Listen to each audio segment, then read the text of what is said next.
Aesthetic ঘরে একটা aesthetic table না থাকলে হয়। হাই, আমি ডেলাইলা। আমি চ্যালেঞ্জ নিয়েছি আমার স্টোর রুমের মতো দেখতে ঘরটাকে এস্থেটিক রুম বানানোর। আজ তারই পার্ট 23। ঘরে কাবাট লাগানোর পর মেসটা একটু হলেও ক্লিন করতে পেরেছি। এবার পালা এই টেবিলটার। এই টেবিলটা কিন্তু আমার লাইফকে রিপ্রেজেন্ট করে।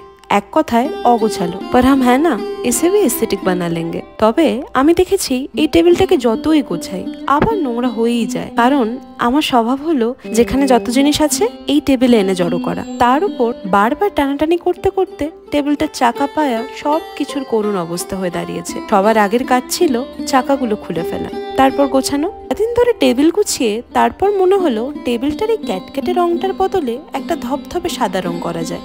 হোয়াইট ফার্নিচারের একটা আলাদা এস্থেটিক আছে কিনা। অ্যামাজন ফ্লিপকার্ট ঘুরে শেষে ব্লিঙ্কিটে এসে এই ওয়ালপেপারটা চুজ করলাম। এগুলো আসলে বাচ্চাদের কালারিং ওয়ালপেপার, কিন্তু দিল তো বাচ্চা হেজি।